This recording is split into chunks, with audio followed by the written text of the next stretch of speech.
Hello everyone, welcome back. As you can see, a little bit of a change of venue from my Jeep. We are traveling for the holidays, as probably many of you are, so my in-laws were nice enough to let me film in their garage. So we'll see how the cell service is. It's showing only one bar, even though it says 5G. So anyway, so we'll see what happens there. But I meant to do this last night, but we were on the road for like 10 hours. And it'll be a similar situation this coming weekend, so we'll see if I do the live stream on Sunday night or Sunday morning, I don't know. Anyway, we got a lot to get through. I just did a kind of a run-through of my outline here, and I only got through like half my material. So it means I guess I'm ready for next Sunday. So what we're going to be talking about tonight is the Democratic debate, number 5, and kind of what were some of the takeaways from it, and then maybe one of the more broad takeaways we could have based on what took place. And afterwards, we're also going to be talking about kind of an update on some of the homeless stuff in California. I did a video where I talked about that, I think a month or two ago, and I wanted to dig into some of the other stuff that's taken place with the homeless situation in California and some of the factors that might be contributing to that. So we're going to talk about that. And then lastly, we will talk about impeachment. I'm not super excited to talk about impeachment, but I kind of want to give you a lens with which I'm viewing it right now. It might inform kind of how you could think about it, or think about like where things are right now, not necessarily going forward, but kind of where it is now and where it has been, barring any new evidence type stuff. So we'll get into that as well. So first off, the debates. So these debates were terrible. They were super duper boring. They had some of the lowest viewership of any of these things. It wasn't super interesting, and I think there's a couple reasons for that. One of them is because they didn't really debate about anything. You know, all they did was talk about how much they agreed on everything. But I think the other reason is that they didn't really address one of the bigger issues. But we'll get into that here in a second. Broadly, I think one of the best barometers, as weird as this is, for how it was received and where the Democratic base is actually Saturday Night Live and some of the skits they do. Again, this is really general. I'm just talking about the Democratic base more broadly, and not necessarily maybe like your average type Democrat. And they usually are not super secretive about which candidate they really like and which candidates they don't like as much. You can tell in how they make fun of them, or if they do or don't make fun of them, or if they even mention them at all, etc.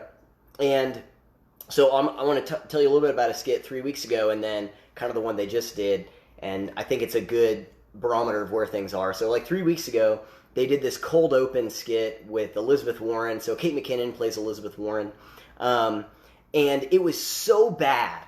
It was so unfunny. I swear, you would think that it was like her campaign had come up with like, okay, we're going to do a skit to try and appeal to voters. Like it had like maybe 1 or 2 funny jokes in it, but really it was mostly about trying to get people excited about Elizabeth Warren, trying to get people excited about Medicare for all.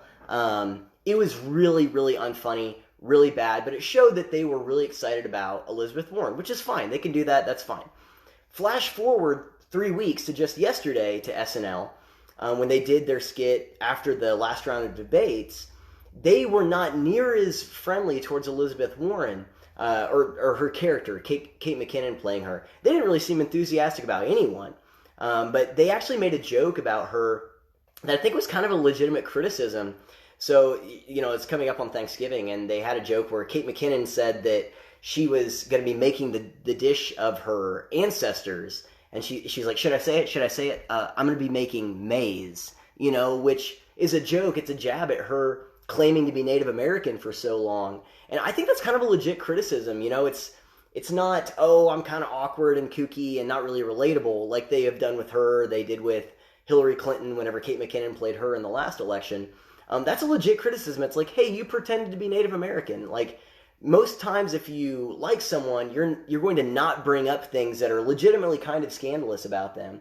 But they brought that up, and they had no problem doing that. And so that kind of tells me that they've cooled on Elizabeth Warren, as have a lot of people after she's released, like her Medicare for All plan and her wealth tax, some of these just absurd plans that she's put out there. People have cooled. No one's super excited about any of the Democratic candidates right now. And so, as kind of silly as that is, talking about the SNL skit, I do think it's a barometer for where the Democratic voter base is now generally. You know, one thing that was fascinating is before the debate, they had the pundits on there talking about what to expect and where things are. And they had this woman who said that, you know, the late entries, so Michael Bloomberg, the former mayor of New York, and Deval Patrick, I think he's the governor of Massachusetts, I believe, their late entry into it actually talked about how weak Trump is as a candidate, as opposed to how weak this field of Democratic primary candidates is. And I think that that is really naive and silly to assume. But regardless, I don't think most people see it that way. That's why Deval Patrick jumped in. That's why Bloomberg jumped in. That's why Obama's been criticizing them, is because it is a weak field of candidates. So we'll get into some of the specifics from the debate, and then I want to talk about something that happened afterwards that I think is a lot more telling and that we can learn from, that kind of tells where things really are. So some key takeaways. So the polls have not changed, really. They've pretty much stayed the same. Biden's at about 30. Warren and Sanders are both at about 19. Harris is at 4. Buttigieg is around 8. I think Bloomberg is polling somewhere around 3, which is above Cory Booker and Tulsi Gabbard and Amy Klobuchar, which is kind of interesting. But anyway, the polls haven't changed. The needle hasn't really shifted on any of the candidates. Pete Buttigieg did field some attacks. People expected him to be attacked, which is kind of an interesting scenario because he's leading in Iowa right now. And Iowa is the first one of the primaries that they have. And, you know, Biden can afford to lose Iowa based on the polls because he has the highest amount of black support of any of the candidates. So there's Iowa, New Hampshire, and then you go into the South. And Biden could probably lose Iowa and New Hampshire, and if he swept the South and did good in these other states, he's fine. But there are some of these other candidates that are barely hanging on that need to do well in Iowa. So they're attacking Buttigieg, even though Buttigieg, he might do well in Iowa, he might do well in New Hampshire. Buttigieg has zero black support. He's not going to win the nomination because of that. But so they have to attack someone who won't be the nominee so that they can hang in there, which is really good for Joe Biden because he's the default frontrunner right now. And so they're not attacking him. They're attacking someone so they have the opportunity, you know, to attack him. Anyway, so Buttigieg was, you know, fielded some attacks. He did a good job. He did a good job kind of defending himself, defending his policies. One of the people that levied the most criticisms against him was Amy Klobuchar. And she did a good job there. I think she made her case that she was, you know, again, that she's a moderate in this race. She's a viable option. Warren didn't really get attacked. She spent most of the night on defense, like bringing up her wealth tax and questions that didn't have anything to do with it because she knows it's not popular. So she received a lot of criticism prior to this, and she was just playing defense the whole night. I think her numbers actually slid a little bit after the debate, particularly in Iowa and New Hampshire. So her candidacy is on the decline. And so she didn't really have much of a role in the debate because she was just trying to keep people, not even necessarily get more supporters. Tulsi, Harris, and Yang, they didn't have the impact they needed to in order to move the needle, but they did all right. Andrew Yang didn't get very much speaking time. He's pretty pissed off at MSNBC, I think rightfully so. You know, he's demanded a public apology before he participates in another debate. I don't know how I feel about that. It's kind of like you could just say, well, yeah, I'm not going to do it. It's not unless you apologize. It's kind of like when you have two kids that are fighting and you tell one to go say sorry. It's like, well, how genuine is that? But anyway, I don't think it's enough to move the needle. Same with Klobuchar. But her biggest moment, in my opinion, came after the debate. And so, but we'll talk about that here in a second. So the impeachment was a big theme. So there's two takeaways. Impeachment was a big theme. And I think one of the reasons for that was because they know it's a weak field. They spent most of the time talking about how much they don't like Trump and how impeachment is because I think one thing is that they understand, and the same way with, you know, the Trump campaign has been releasing some videos lately about the Democratic kind of their platform. I think that both sides understand to some degree, you know, obviously Trump has his people that are going to vote for him no matter what. There are going to be people that are excited and are going to vote for Democrat no matter what. But for the majority of people, I think they understand that it's really going to boil down to how many people are motivated by their opposition to the other side, not necessarily their support of the candidate that they would be voting for. So I think that there are Democrats that understand that a lot of people that are going to vote for them are really going to vote for them because they are so sick of Donald Trump, or they've been so polarized or turned off by him, his personality, rhetoric, whatever, or the general kind of chaos they feel. And so they're not necessarily going to vote for that candidate because they're just really excited for Joe Biden or whatever. But they just don't want Trump anymore. And I think there's a lot of people on the right who they might not be enthusiastic about Trump, but they are incredibly turned off by the progressive kind of, again, the platform of the policies they're pushing right now. So it'll be interesting to see who ends up winning out from that, but I think that both sides understand that. So that's the first one. They talked about impeachment a lot, not so much about policy difference. And the second thing that I think is the main takeaway is, and I think this is a broader issue. So in my video I did like 8 days ago, I talked about how Obama had been speaking up more and criticizing the kind of the progressive wing of the party and saying we need to be careful here. We're going to polarize voters. We're going to turn people off to our agenda. We need to. One of the things he said is we need to be cautious of going too far to the left. And I talked about how too far left trended on Twitter for a while, and then it immediately shifted to too far right because progressives are basically done with Obama. And I think that's telling in and of itself. But one of the things I was curious about is, okay, here's a guy who knows what he's talking about. He was, kind of emblematic of the progressive movement of Democrats for a long time. And he's been, bringing up these criticisms. Are they going to talk about it? They have these segments during the debates where they talk about healthcare and gun reform and inequality or whatever, foreign policy. And I thought, they need to have a segment where they talk about what does it look like to go too far left? Are we at risk of doing that? Here's what Obama said. What do each of you think about this? CNN's done town halls on everything. They've done town halls on gender. They've done town halls on climate change. They've done town halls on guns, town halls on healthcare, whatever. That's fine. Those are big parts of the current, I guess, political debate right now. But they need to do not one, multiple town halls on, are we going too far left as a party? Are we at risk of being perceived as going too far left? What does it look like to go too far left? Because it is obviously possible to do that. I don't think generally that people even think that's possible. But it is, and it's polarizing a lot of voters and turning them against the Democratic Party. And so they need to be talking about that. And so I was wondering, will they talk about that? Spoiler alert, they didn't. The moderators barely brought it up. It was kind of some vague questions. A few of the candidates gave some kind of lip service to the comments by Obama. Pete Buttigieg did. Bernie Sanders was the second one to do it, and he did it in a way that I think was pretty tactful. But anyway, it wasn't a big part of it. Instead, they talked about, all of the other things that they talk about every single time. And maybe that was one reason why people didn't tune in, is because this is the same conversation. You all agree, we get it, except for on healthcare. So, what is the point of this? The debate is so we can find out how you're different, not how you all hate Trump. Okay, cool. So anyway, but after the debate, there was a 3-minute interview between Amy Klobuchar and Chris Matthews of MSNBC.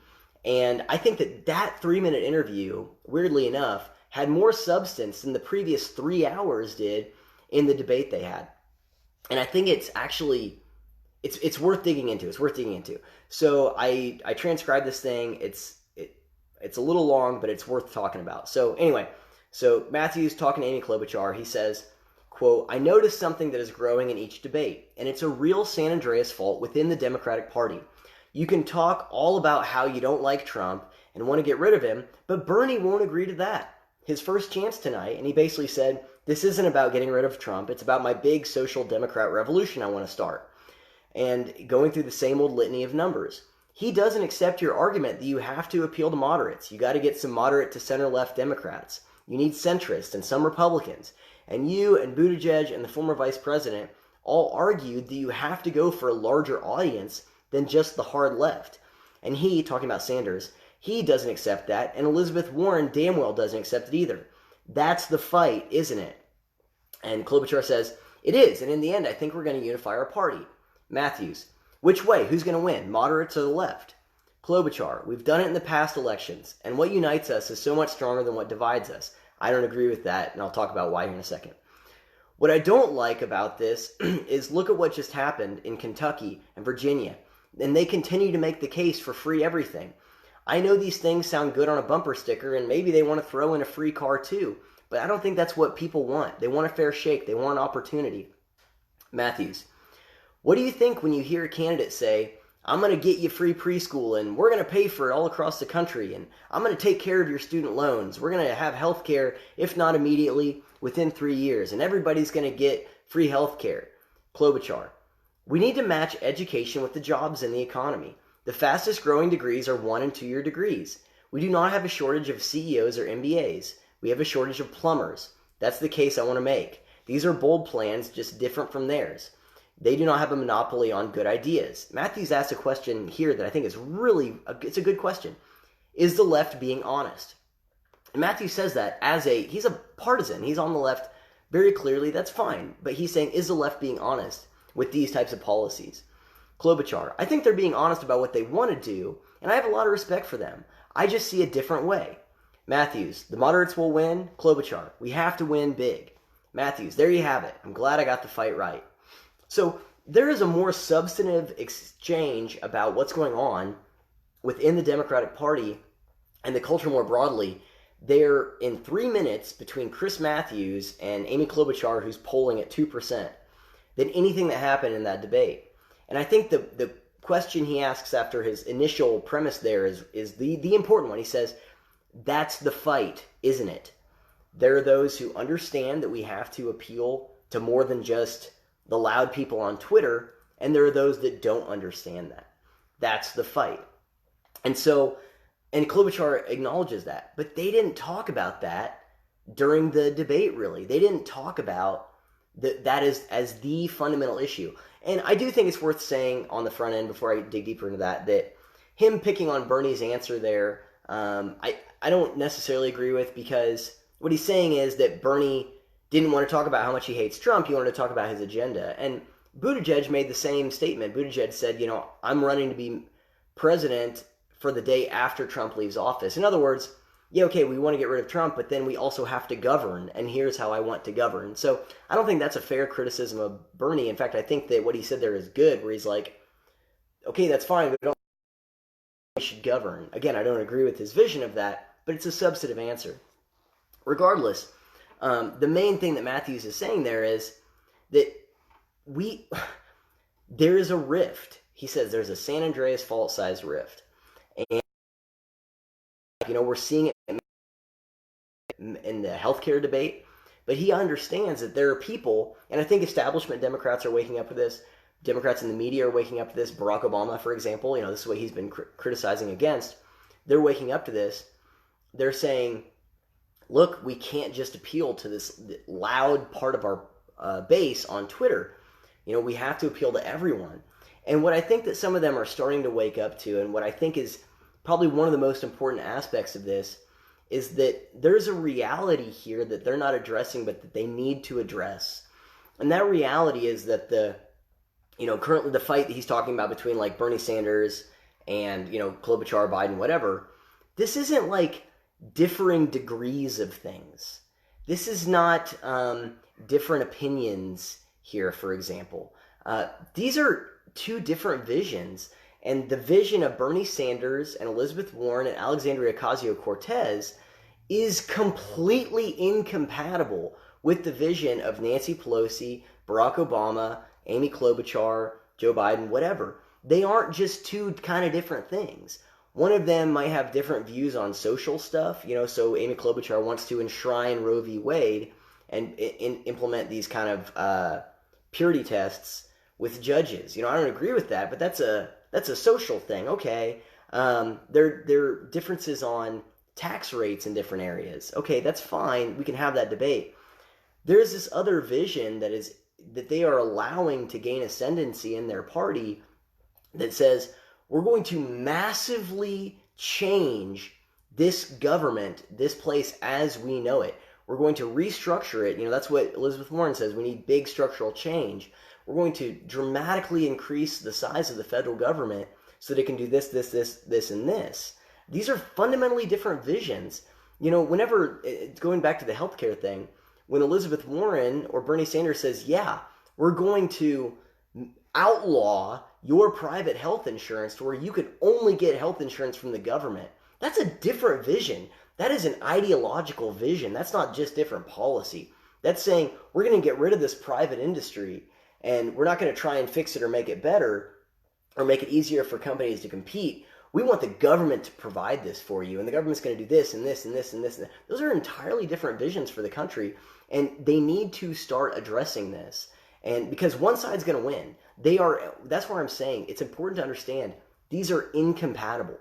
They're incompatible. And until they start having that debate, that too far left debate that Obama has talked about, and until they start doing that, there's no reason to have any of these other debates, because all the policy disagreements stem from that ideological difference. So anyway, until they start talking about that, until they start paying attention to the warnings that Obama's given, until they start addressing the incompatible visions of the country, then I think that people are going to continue to tune out. Now, one thing I will say is that Michael Bloomberg and Deval Patrick jumping into the race, both of these guys are supposed to represent kind of a centrist approach. Bloomberg he's another super rich guy. I don't think this is a good time to be a rich person, especially in the Democratic Party. Again, it's not about helping the poor. It's about hating the rich. At least that's the perception for a lot of people. And so, and Elizabeth Warren and others have been just lobbing criticisms at Bloomberg for buying up ads. It's like, oh, he's buying advertising. Who cares, But I'm not as worried about Bloomberg. I don't think he'll really make much of a difference. He might change the tone a little bit. Deval Patrick, I am really interested in. He said that he wants to be president of the woke, but also of those waking up. So he wants to bridge the gap between those who understand, they're woke, they understand this oppressive, crazy, horrible capitalist system we live in and how evil it is, and then those who are still coming around to that view. And so, there's different ways to interpret that, but I think it'll be interesting to see what kind of appeal he makes. Again, I've said in the past, people, I from the very beginning, I said I don't think that the establishment or the average Democratic voter is necessarily attached to Joe Biden, but they're attached to what he represents in their mind, which is some type of return to normalcy, which is some type of centrist, broad appeal approach. And so if there's someone else who can put forth that vision in a popular way, I think the establishment will shift support over to that person. I predicted that with Amy Klobuchar. It hasn't happened, even though they are trying. I think that she could win she has just as much of a chance to win as any of them. They could potentially do that with Deval Patrick. I don't think they do it with Bloomberg, but they could do that with Deval Patrick as well. One last thing about the debates and about where the candidates are generally, kind of a fascinating thing. I was listening to an interview between Scott Adams and Dave Rubin the other day, and Scott Adams said that he actually thinks that the top 3 candidates who are polling are unelectable. And I agree with that about Elizabeth Warren and Bernie Sanders. I don't think they would win in a general election. But the idea of that with Joe Biden was really interesting to me. And the way he explained that was he said, look, have you ever met a Biden supporter? Have you? Now, you might have met people who said he seems okay, but, people that have Biden bumper stickers and Biden signs in their yard, they're few and far between. I've seen more signs and more stuff for Andrew Yang, who's polling at 4%, than Biden, who's polling at, 7.5 times that? And so the conclusion Scott Adams had was, well, whenever they're doing these polls, there are people who just go off name recognition. They're not like the excited people to get out there and vote, and they just recognize Biden's name and they don't know, who Cory Booker is necessarily. And so, but those aren't the people who are going to be super motivated to go and vote. And so, those 3 are probably unelectable as a result of that. And, I don't know if that's true or not, but I do think it's an interesting kind of thought experiment of, have you ever met a Biden supporter, someone who's really excited about Joe Biden, or is it just that exhausted majority out there who's just like, sure, why not? If the primary people who are supporting you are sure, why not? Good luck, man. You're not going to win. That's not a winning strategy. Anyway, so that's where that stands. Again, I'll keep you posted as there's more information developing with the candidates. All right, next thing, on to California. So I did a video, like I said earlier, about the homeless issue in California, and I went through an article by Anderson, I think was his name, and looked at, what are some of the things that they're doing to try and address the issue of homelessness, how effective is it, etc. And so I kind of want to revisit that because there's been a couple interesting things happening here and just talk generally, because as we're talking about policy, as we're thinking about policy proposals that candidates are making or different parties are putting forth, whatever, I think that this is a good kind of, zoom down of an example of how policies can have really good intentions, which I believe that they do in this case, but the outcomes don't line up with those intentions. So to recap some of the stuff from that previous one, I talked about how in 2018, the city of Los Angeles spent $619 million to end homelessness in Los Angeles. $619 million in 2018, in 1 year, just that city alone. And the end result was that the homeless population, it increased by 12%. And so, in fact, that I did the math of like, okay, how many people were homeless in LA in 2018? And the average amount of money they spent per person, per homeless person, that includes, so they sheltered and unsheltered. So homeless people that had a place to go and homeless people that didn't. The average money was $11,731 per person. And that doesn't include federal programs. That doesn't include charities, etc. I do think it's kind of interesting as a side note that number is pretty close to how much people would potentially receive under Andrew Yang's freedom dividend, which is $12,000 a year. That's a whole other can of worms, but I do want to talk about that at some point because I think that policy is actually pretty dangerous. Anyway, so they spent a ridiculous amount of money to combat homelessness, and what happened? The population of homeless people went up by 12% to around 60,000 homeless people in LA County alone. So the point is there's a huge problem there, and I've been thinking about the idea of incentives. I really like economics and just the way it helps, I guess, provide another lens of the way you can look at things in the world and society more generally.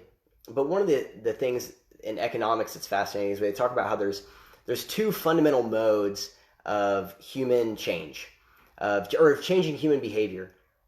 And those modes are changing the incentive structure and changing temperament.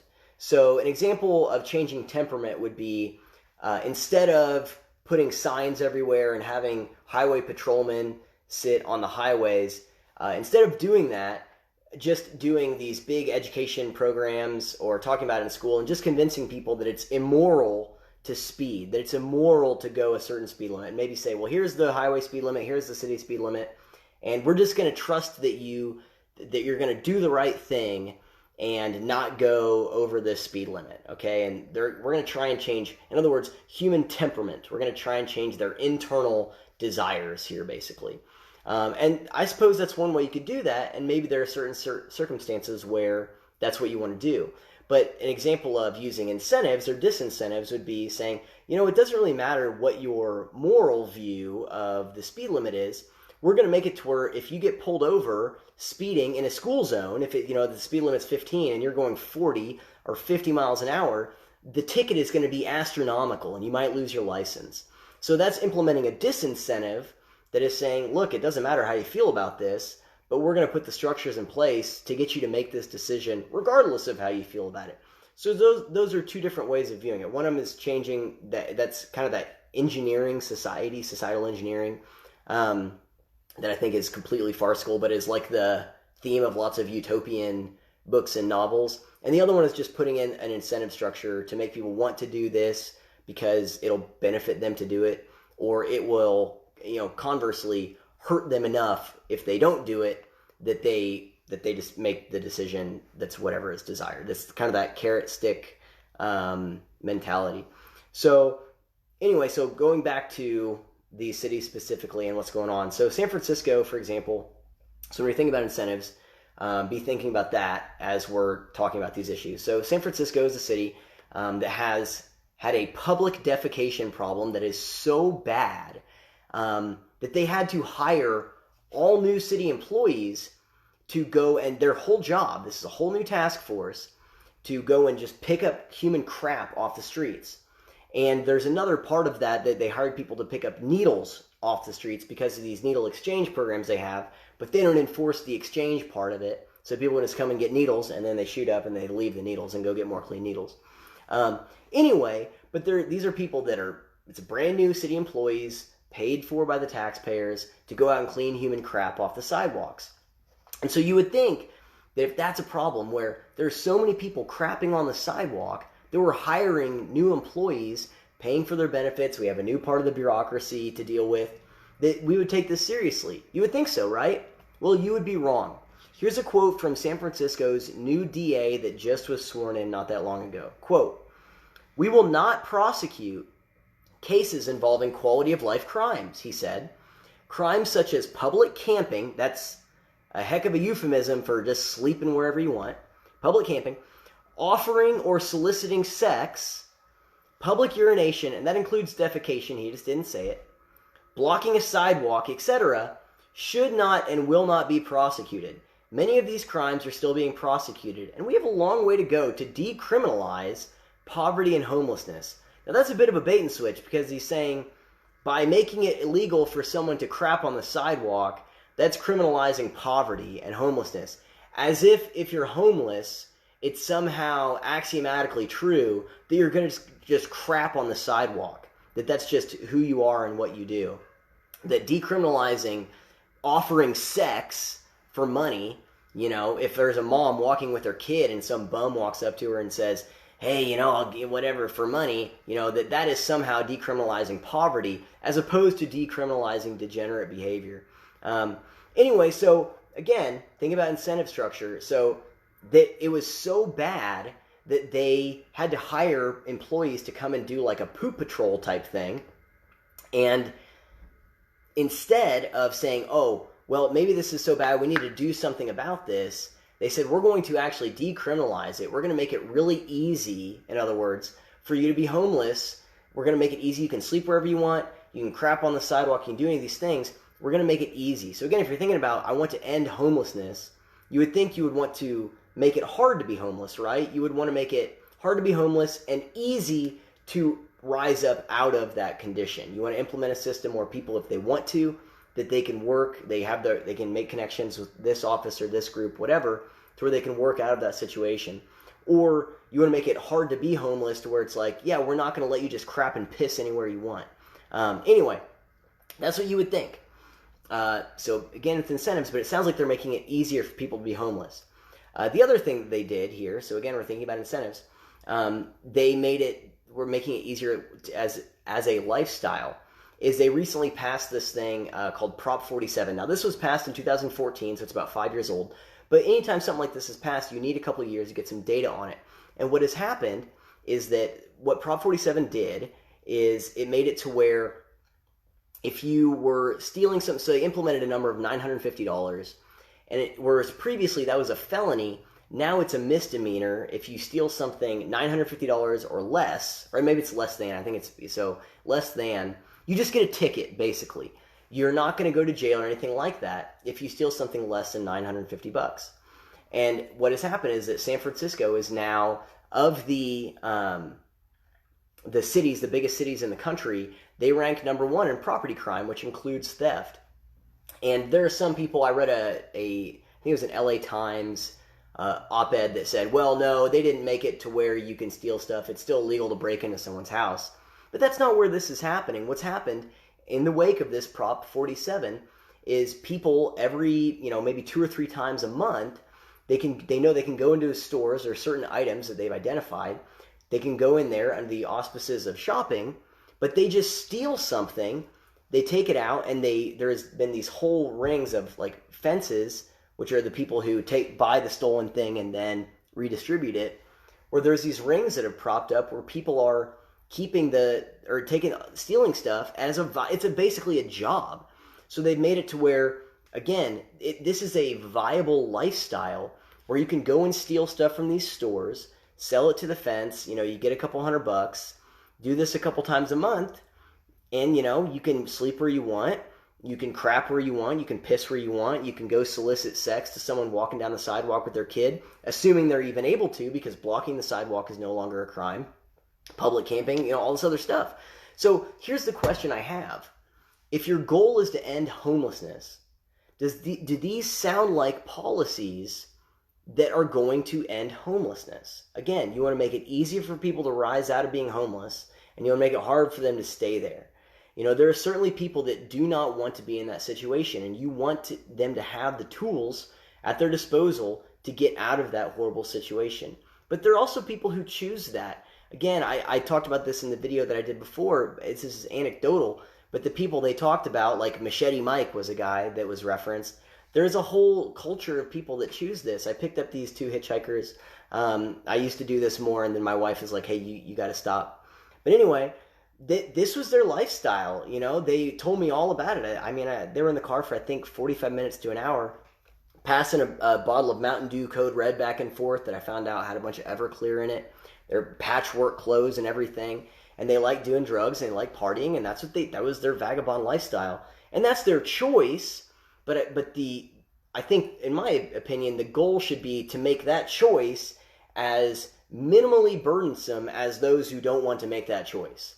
So anyway, but there are people who choose that. And so you want to make it hard, or at least not burdensome on the citizenry, for people to make that choice. You want to make it easy for people who aren't that to rise out of it. But instead, they've implemented these policies where you can do all these things. You can actually steal stuff and get income relatively easily, and it becomes a viable lifestyle choice. And so, kind of in conclusion, thinking about, as there are policies that are talked about now, with the Democratic primaries, or on the other side as Republicans run counterattack or ads or whatever for Trump's campaign, just understand that I firmly believe, or this new DA in San Francisco, people or policies that are motivated by compassion. I think that to believe that these are folks that want people to stay entrenched in poverty and homelessness, I just don't believe that. Kind of at some point, doesn't matter what the intentions are if the outcome is making it easy for people to be homeless. If the outcome is the opposite of compassion, if the outcome is increase in homelessness, like what after spending $619 million, that's not really compassionate. It's not compassionate on the homeless by making that just a viable option for them to do that, instead of making it easier for them to rise out of that. And I also would say it's not compassionate on the general citizenry who are paying for all of this stuff. If you're a regular citizen living in San Francisco, you have tax money going to putting dirty needles on the street. They've made it to where on the sidewalk and piss on the sidewalk, and they're not going to be penalized for that. They have made it where people can steal stuff from business owners who are just trying to run their business, sleep wherever they want. That's not compassionate on the citizens either. That's not compassion on the person who's just trying to live their life and go to their job and so on. And so I don't think these policies are compassionate for either group, even if people might think it feels good to advocate for those things. You can use all the lingo you want of decriminalizing poverty, but that's just not what's happening here. They're not decriminalizing poverty. They're incentivizing poor lifestyle choices. They're making it easy for people to do things, and they're not making it easier for people to rise out of that. And it's not compassionate for anyone. So as more rhetoric of policies is interjected into the public sphere, where this just policy or this equitable policy or whatever, always think about, okay, am I judging this by its intentions, which is compassion? Okay, that's fine, I accept that. Or am I judging it by the outcomes? Because all the compassion in the world is irrelevant if you're actually harming those who you say you're trying to help. And so there needs to be something built into any of these things where they say, okay, how are we doing? Do we have a feedback mechanism that tells us if this is working or if it's not working? In other words, judge these things by their outcomes and not by their intentions. And, be fair to those who are putting forth those policies. Again, I want to be fair to this DA. I want to be fair to the people who wrote Prop 47. I want to be fair to them and say, I do believe they have good intentions. But you have to have a system where you don't just judge things by their intentions. You have to judge them by their outcomes. Anyway, all right, so that's the update there. All right, so this is the last thing we're going to talk about, the impeachment stuff. So, I'm not super excited to talk about this just because I don't find it very interesting. I think the stuff is boring. I made a whole video why I don't talk about Donald Trump or much of this stuff at all. But I do think there are a few interesting aspects, and I really just want to share with you guys kind of, at least for right now, the lens in which I think it's helpful to view this whole thing.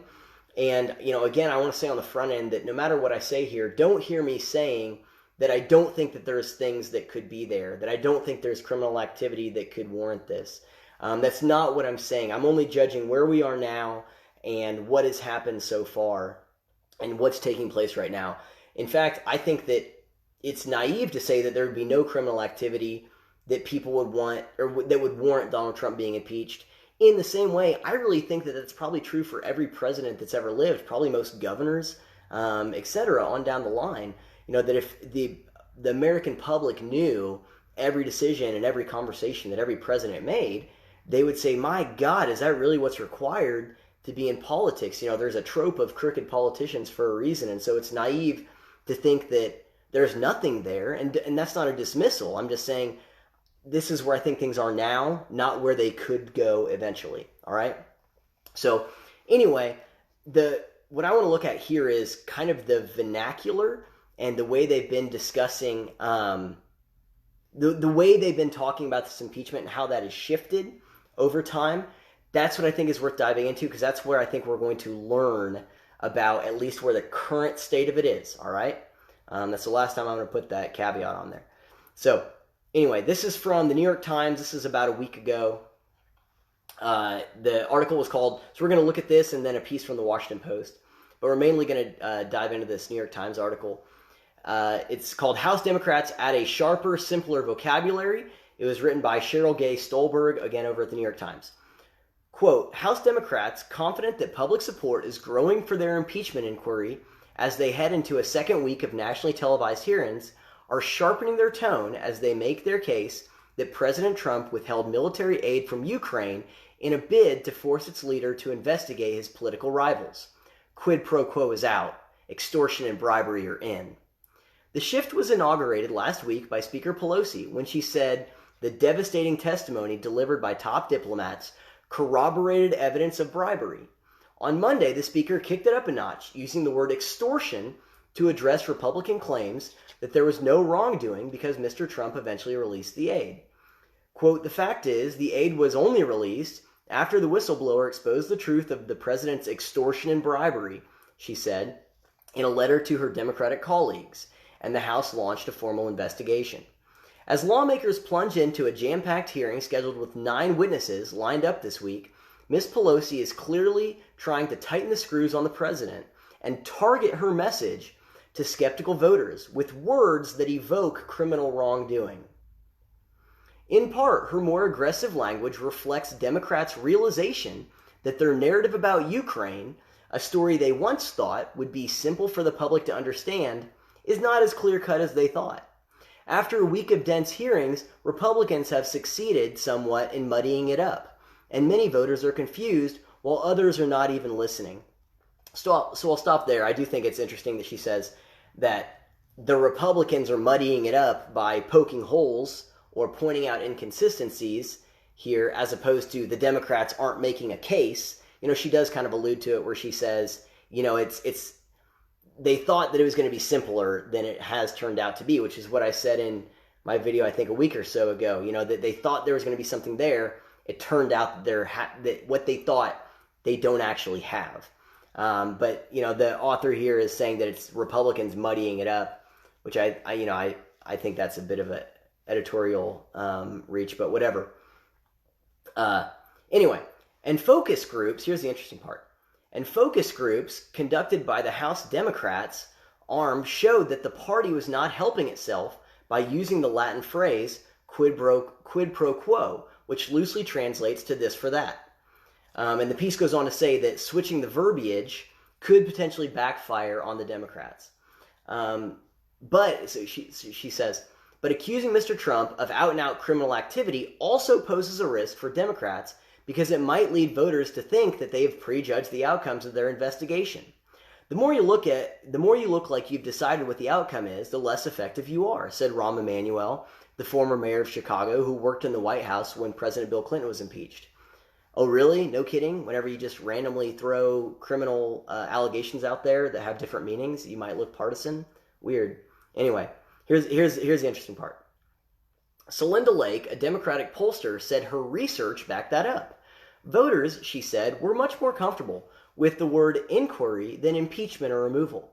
Other phrases that tested well, she said, were for political gain, abuse of power, and no one is above the law. All of them feature prominently in Ms. Pelosi's impeachment lexicon. Ms. Lake said she was surprised that Ms. Pelosi used the word bribery. Quote, "I would have assumed lawyers would say, you can't say that," she said. The article concludes, whatever words Democrats choose to describe what is clearly a push to Mr. Trump's inevitable impeachment, they've abandoned the Latin quid pro quo. Representative Jan Schakowsky, who holds a safe Democratic seat in Illinois, laughed when asked about it. "Oh no, we're not using that word anymore," she said wryly. "It's extortion and bribery. Haven't you heard?" So, if that last bit seems a little bit casual and flippant and maybe concerning, one, that just means you're sane because it should seem that way. The fact that she would say, oh, extortion and bribery are in, it's not quid pro quo. And this excerpt, we're not going to dig into a whole other article from Washington Post, but here's an article from, I think it was last week in the Washington Post, that kind of illuminates why that should be a little bit concerning to you. Quote, several Democrats have stopped using the term quid pro quo, instead describing bribery as a more direct summation of Trump's alleged conduct. The shift came after Democratic Congressional Campaign Committee conducted focus groups in key House battleground states in recent weeks, testing messages related to impeachment. Among the questions put to participants was whether quid pro quo, extortion, or bribery was a more compelling description of Trump's conduct. According to two people familiar with the results, which circulated among Democrats this week, the focus group found bribery to be the most damning. The people spoke on the condition of anonymity because the results have not been made public. So, this is beyond absurd, and it should at least seem that way. Now, if you disagree, I am totally open to that, but to me, this sounds akin to if a prosecutor was maybe potentially thinking about going after someone, and he did focus groups with potential jurors of which crime they would be most likely to support. You know, as opposed to saying, hey, I think this guy did X, and I'm going to make a case around that. So it seems like it's putting the cart before the horse in a really insidious way, in a really partisan way. Because here's the thing. Extortion and bribery are two different things. They are two different things. And so we're going to look at the kind of the lingo here and the shift and what is quid pro quo, how should we look at that, and then extortion and bribery before we close out. So first off, as they mentioned in the New York Times article, quid pro quo is Latin. It just means this for that. And again, this is not a super uncommon thing whenever it comes to foreign policy. I forgot which GOP member said, yeah, this happens all the time, and Trump didn't like that because he's Trump. And so they kind of squelched that a little bit. But the point is that this does happen pretty regularly. In fact, part of Gordon Sondland's testimony this past week was he said, yeah, the headlines were all, everyone was in the loop, everyone knew what was going on. And you could take that as there's an enormous criminal conspiracy happening here. That, I suppose it is one way you could take that. You could also take that as the way he said, the next thing he said, which was, none of us thought there was any wrongdoing here, because this type of quid pro quo is so ubiquitous in foreign policy that they had no reason to think there was anything wrong. In fact, here's an amazing example of just how ubiquitous and common this is, okay? So in the middle of all this impeachment stuff, in the middle of all this leveraging aid against Ukraine, Trump controversy, 3 weeks ago, here's an article from the Wall Street Journal and The Intercept about something Bernie Sanders said within the last, I think, 3 or 4 weeks. Quote, U.S. aid to Israel has emerged as the latest flashpoint in the Democratic presidential primaries, evidence of a split in the party being driven by its resurgent progressive wing.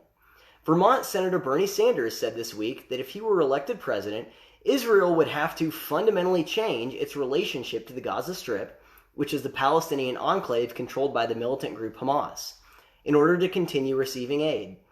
Quote, I would use the leverage. $3.8 billion is a lot of money, and we cannot give it carte blanche to the Israeli government, or for that matter, to any government at all.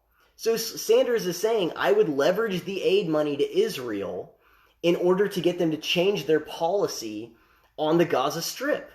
Now, the fact that he just says that in the middle of all of this should tell you that this is not uncommon. Like, he wasn't like, oh God, well, people confuse this with the Trump stuff. It's like, no, people do this all the time. The other thing that's interesting about that is presidents haven't done this in the past with Israel, right? So this is just his preferred policy. He says, I want them, my preference is for them, Israel, them being Israel, to change their policy in regards to the Gaza Strip. And I would leverage this $3.8 billion in aid to them to get them to change their policy. This is just my opinion. This is just something that's important to me. And that's what I would do. And that's not controversial for him to do that. He is well within his rights to do that. I might not agree.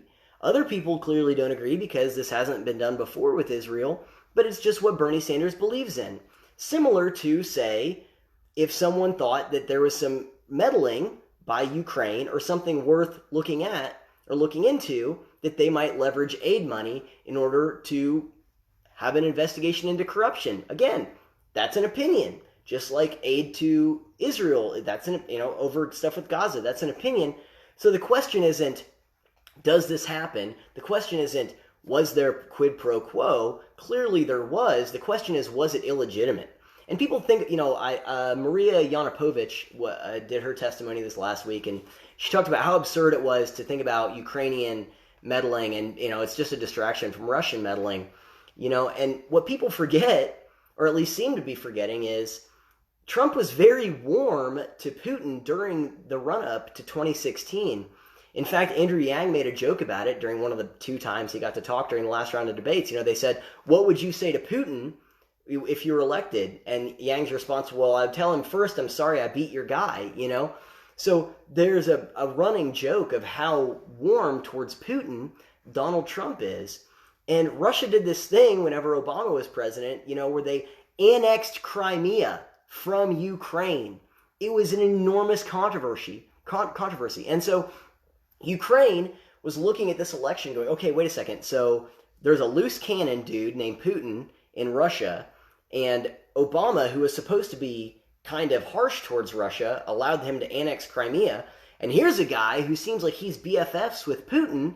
My God, what would it look like? What would Russia's foreign policy towards us and the region generally look like with this guy in the White House? And so Ukraine had an interest in whether or not Donald Trump was elected president because they had every reason to fear Putin and fear what would happen if America was supporting further, annexation and further actions by Putin.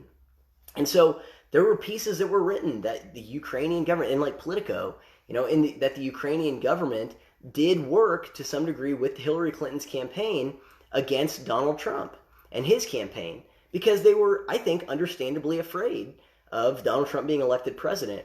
And so that's just one question to be asked, about legitimacy of quid pro quo of Donald Trump's, you might disagree, but they could both be true. That's just one question, but they could both be true. Yeah, did Russia meddle? Of course they did. Yeah, that's obvious. We know that. The Mueller report made that very clear. But it can also be true that Ukraine at least did some things with Clinton's campaign. Again, Politico reported on it, that would make Donald Trump, think about how thin-skinned this guy is. Why wouldn't he want to root that out, So that's one question. And then there's a whole other stuff with the Bidens. And there's, conspiracy theories about Hillary Clinton's, private servers or whatever. But the question isn't, did quid pro quo happen? It's, is it legitimate or is it illegitimate? Was it illegal? Was it not illegal? And so that's the question to be asked. And so we'll look at bribery and extortion here. But the definition of bribery is really important for this. But to sum that up, there's a reason they're not using quid pro quo, because it's not inherently illegal, and it happens so freaking often that Bernie Sanders was talking about how that would be his policy towards Israel in the middle of all this stuff. That's really ubiquitous. That should be very telling, that it's very common. Anyway, so here's a legal definition of bribery.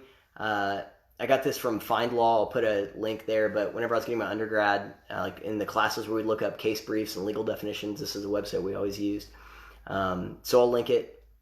Anyway, so bribery is the offer or acceptance of anything of value in exchange for influence on a government, public official, or employee. In general, bribes can take the form of gifts or payments of money in exchange for favorable treatment, such as awards of government contracts. Other forms of bribes may include property, various goods, privileges, services, or favors. Now, that last one, that favors, it is worth noting because Donald Trump did use the term, I'd like you to do me a favor. So fair enough, right? But now that he said that, and then there's a whole other page, and then he mentioned Joe and Hunter Biden, but fair enough. He did say that. There's a whole bunch of other stuff mixed in there. To continue the definition, bribes are always intended to influence or alter the action of various individuals and go hand in hand with both political and public corruption. No written agreement is necessary to prove this crime, but prosecutors must generally show corrupt intent. They have to show intent. And what that means is they have to say the only reason why he would be interested in this was trying to get Joe Biden. So they have to say that there was no other plausible, there's no reason to be curious about Ukraine wanting to work against his campaign, whatever conspiracy theories he might have had about Hillary Clinton's servers, or the stuff with Hunter Biden, as well, working for Burisma. I don't know, I don't know any of that stuff, but they have to say that all of that other stuff is legitimate, and they have to prove that his only intent was a corrupt thing. So that's even part of with bribery. And continuing on, this goes into the extortion part. Another crime associated and often confused with bribery is extortion. The difference is that bribery is offering someone a positive reward for compliance, whereas extortion uses threats of violence or other negative acts in exchange for compliance. What's interesting is whenever they give examples of extortion, they say it's kind of like if a mafia guy shows up to your business and says, hey, you should pay me for protection so people don't bust out your windows every night. The implication being, if you don't pay me, I'm going to bust out your windows every night. So that's extortion. They can be linked, but it is a different crime than bribery so much that in the definition they say this can be confused with bribery. Now let's go back to the language being used where they're saying, oh, it's bribery and extortion or whatever. Again, that does not make me think that this is a serious quest for truth at this point in time. Again, I think it just came out today that Don McGahn is going to have to testify. They might, I assume they'll call Rudy Giuliani or some of his other associates.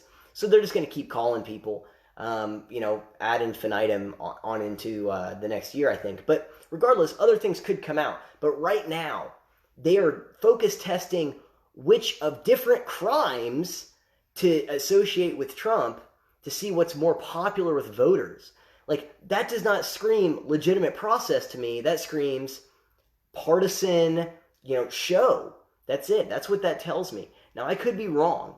And I'm open if you have other thoughts about that. But that's how I'm looking at it right now is whenever you have this Democratic, I think it was Congresswoman from Illinois saying, oh, we're not using quid pro quo. It's extortion and bribery. Haven't you heard? Like, that does not scream super serious thing to me when it should be treated as a super serious thing.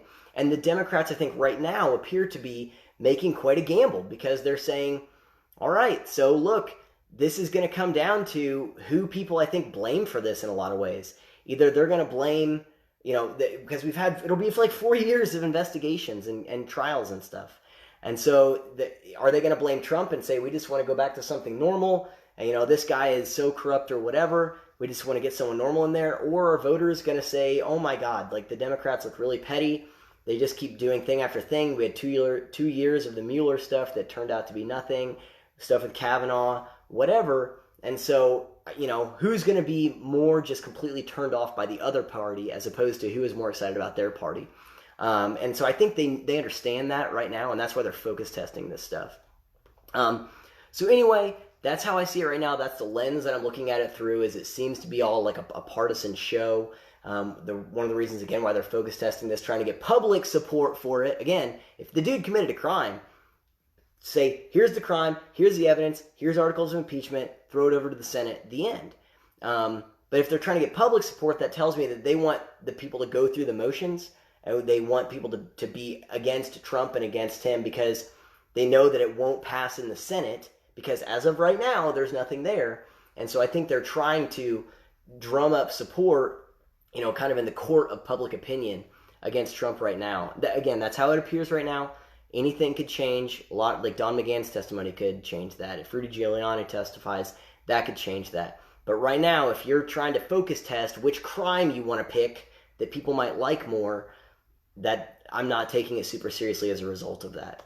So anyway, that's the update on impeachment. Like I said, I had a whole bunch of other stuff that I wanted to talk about. There's people hating on Elon Musk because he's donating, I think it's almost $100 million to help homeless people, and there's a bunch of socialists pissed off as a result of it. That's worth digging into. Stuff with Taylor Swift and Scooter Braun, and kind of some of the support that she's gotten from strange corners of the Democratic Party it's very unusual to me. I also want to talk about Charlie's Angels flopping, and Elizabeth Banks is pretty pissed off about that, and how she's catching some flack for kind of her explanation for why Charlie's Angels flopped. And then there's a really interesting free speech case out of Indiana University that I want to talk about, but I'm not going to get to that tonight. But I will be addressing those things next time, so be sure to tune in. Those of you who watch, I really appreciate you tuning in. Again, if you have any thoughts, if you think I missed anything, if you think I was unfair or mischaracterized anything, please let me know in the comments, shoot me a message, whatever. I'm always open to that feedback. I really do try to be as objective about these things as possible and try to look at things from a fact-based standpoint exclusively, and then commentary can come after that. Anyway, so yeah, please be sure to like, share, subscribe, check out my YouTube channel, and subscribe to that. Really appreciate it. Follow me on Twitter. I say this in every video. I've got to stop, but I think my Twitter is pretty good, just saying. Anyway, that's at My Mundane Mind. I'll put a link to that in the comments or description for this. And again, I'll have all the sources here. So again, if there's anything that you have a problem with or you think that I mischaracterized, here's the sources. You can give me your feedback. I always welcome that. Anyway, that's it. Thanks for watching. And lastly, I think I'm probably going to try and do a short video maybe Wednesday morning or Thursday morning, something about Thanksgiving. I kind of want to talk about, going into the holidays, whether it's Thanksgiving or Christmas, and how this stuff can be so contentious. And, I kind of just want to give my thoughts on how we should be dealing with that going in, talking to family, friends, whatever. Because I just don't want this stuff to ruin relationships like it has been ruining relationships. So anyway, that's it. Thanks again for watching, and I will check you next time. Have a good one.